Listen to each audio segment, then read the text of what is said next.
stiffest test of the lot.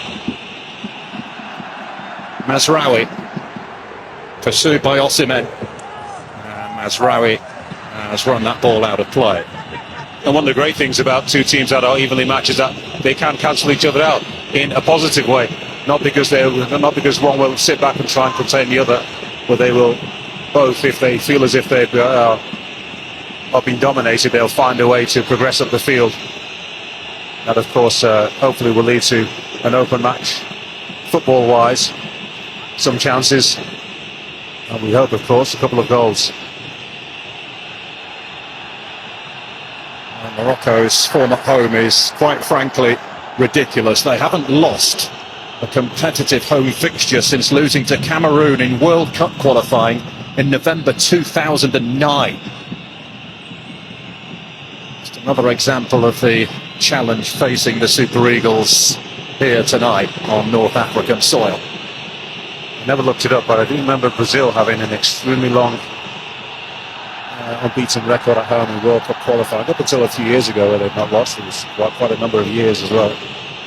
That's a lovely ball through towards Samuel, who I feel has been a real unsung hero of this Nigerian team, the right back. Not yet. That was a lovely run, nice ball as well. But Lookman, I'm not sure where the foul was there. That's just coming together. He falls over. The referee's been a little bit fussy there. There's the misstep from Ajayi, the second one. In space of about 30 seconds. It recovers extremely well. Saibari, who got the second goal in the win over Cameroon that really clinched their spot in the final four.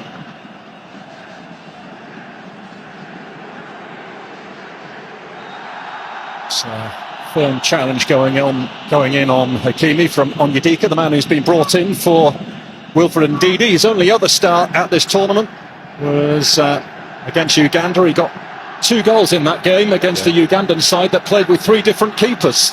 He should be feeling good about himself. Seen some action, a couple of goals. Nigeria will lose, of course, the vast experience of Wilfred Ndidi, but they will gain younger, fresher legs. And that could be key as the game goes on. He's got a little bit stretched.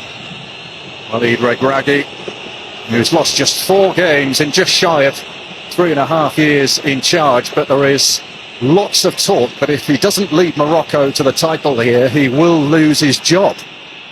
And despite his success with this team, the style hasn't always gone down too well of late with Moroccan followers. They feel it's a little bit boring, a little bit tepid. Bit conservative is what I'm trying to say. Hard to please, aren't they, the fans? Yeah, but they are a demanding set, as we all know. It would suggest that they just get used to winning first, and you've not won AFCON since 1976. Be overly concerned about the aesthetic right now. Lift the trophy and then you can talk about evolution. Viewers at home who will be wondering where this match will be won or lost. Well, there's El Kaabi, we just caught a glimpse of in shot. He's certainly a goal scorer to be feared, but I think he can be nullified. He's not a brilliant player individually in terms of creating opportunities on his own. These are the positions of wide areas. El Zazouli in particular is a fantastic player. Diaz helping it through and looking for a return. Hammered clear by Calvin Bassey. Much underrated, Abdesamad El Zazouli as well. What a terrific worker he is up and down the flanks on the left side. Absolutely agree with you there, Afan. He's balanced quality. And when the pressure's on, he can take the pressure off by galloping upfield. He's so good at carrying the ball. He's on it now as Al-Zouli, and he's switched it inside for Saibari. El Kanous, Brahim Diaz steps on the inside of Bruno, and that is just wide. And on the other side, this guy is a little magician. Never quite sure whether he's coming inside as it did just then, or decides to go on the outside, little 1-2 on the edge of the box there. Uses his captain Hakimi as a screen. That is not far away, so that's a super strike. Wow, just misses the post. He would have seen from his angle that it was never in.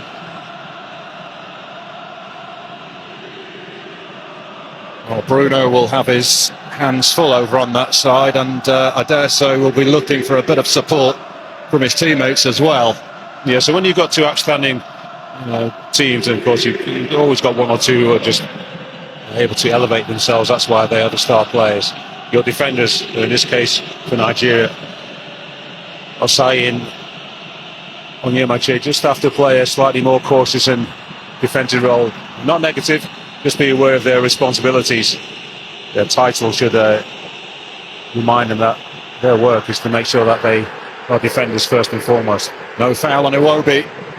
And the Moroccans step forward now with Diaz to El Kaabi. Back for Diaz once more. Looking to drill it in that time, and Calvin Bassey comes out with it for Nigeria. Osimhen. Fair old tussle there with Adam Messina. Got to protect that well enough. Yeah. Once he miscontrolled it and he turned his body straight into Adam Messina, he was in trouble. Defender now is in charge. I think the referee's got that one right. Well, he is 2 goals short of Nigeria's all-time top scorer, Rashidi Yekini, who's got 37. He was asked about that in the build-up to the game, and he batted it back, saying, "I'm not bothered about that. Just want to get the trophy for Nigeria," which is the right answer. Absolutely, yeah. That's another day. That's all talking of press, isn't it? But if he left here with 2 goals, or 1 goal tonight and 2 in the final, for example, but Nigeria weren't able to lift the trophy, he won't be a happy man.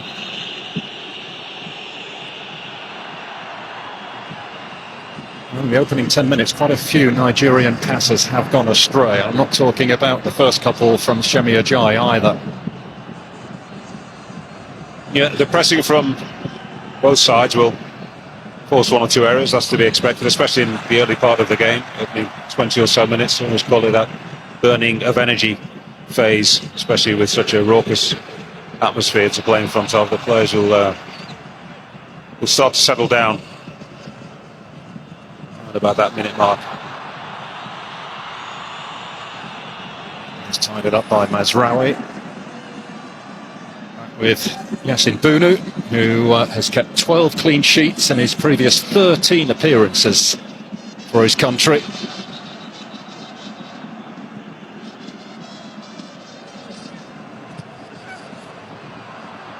Medika is there to win it for Nigeria. Iwobi to escape the clutches of El Kanous, which he does so successfully.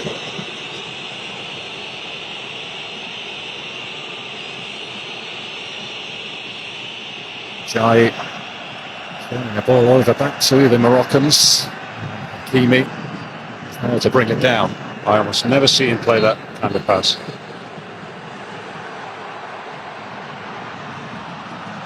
He's struggling to keep it in play.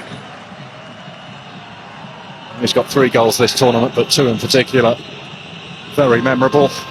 Alfred and I were on duty on the opening game of the tournament. We've seen it in the build-up as well, that overhead kick, and then he went and replicated it in another game as well. It is a great story, and as the guys in the studio were discussing before the game, a late bloomer, still a carpenter in his early 20s, but he is the one that Regragui favours in that number 9 role. So Youssef Enesiri, who can't get a start at the moment, is the one who's having to look on from the bench again.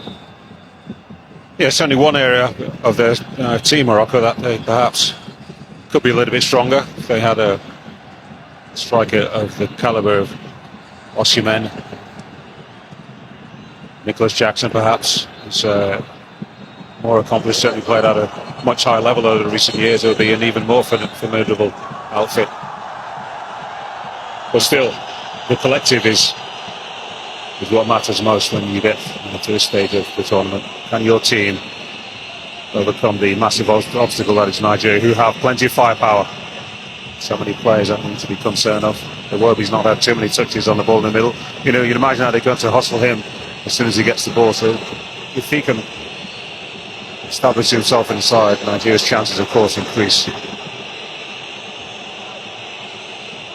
Well, a lot of the talk has been about the goal-scoring prowess of Nigeria at these finals, but defensively, particularly in the Algeria game, they were magnificent. Algeria failed to have a single shot on target in that game.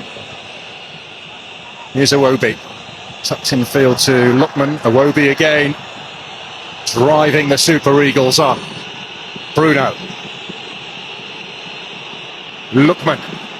He'll have a go, and it's beaten away by Bruno. And Hakimi sliding in, didn't quite get it. Bruno on Yeka.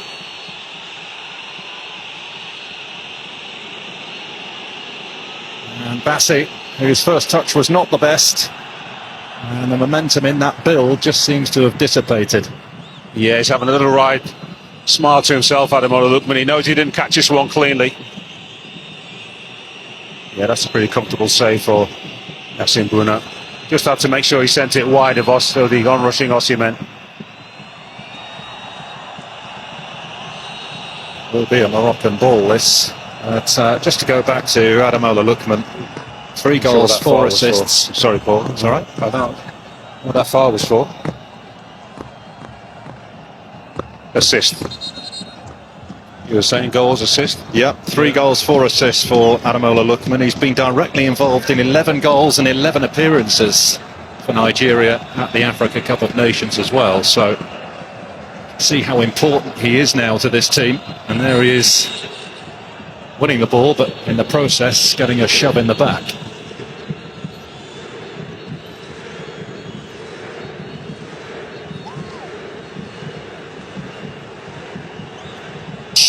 Back in 2019 against Algeria.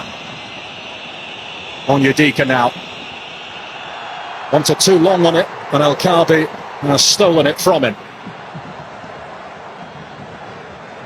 Saibari. There's Al-Zuli of Real Betis. And now Nosai Mazraoui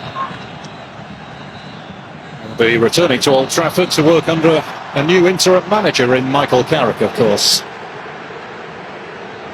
Brahim Diaz.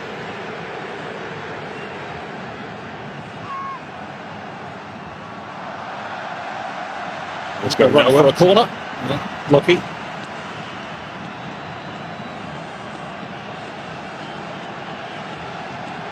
Tight in the middle of the park, isn't it? Nobody's been allowed to settle on the football. Send to the opposition. You can play out from the back if you like. If you get within 5 yards or so of that halfway line, it's game on in terms of competing for the football. This is where Nigeria have to be strong. Morocco very good on set pieces. 5 of their 9 goals at this tournament have come off set plays.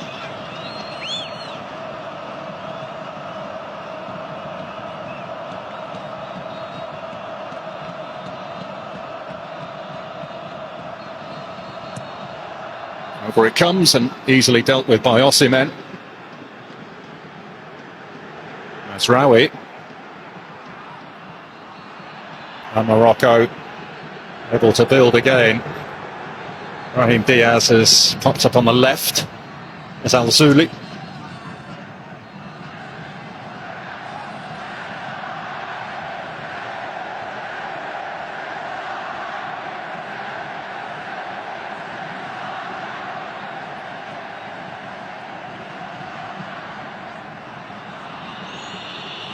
Osimhen, that's a good pass. How quickly Morocco were to get bodies around him. 3 or 4. Bodies, yeah. It's the intensity which we've played at the last couple of years and served them well, so why not continue to play in that way? So Samuel guiding it back to Amabali, who's goalkeeper. But in the last game, I say Samuel, arguably his best performance in a Nigeria shirt.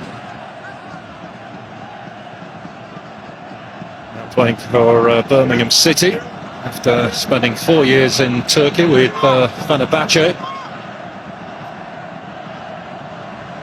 It's the strength of Morocco is using the flank for wide players who are not traditional. Actually, Brahim Diaz is very much a modern day wide player, isn't it? Inverted left footer playing on the right more often.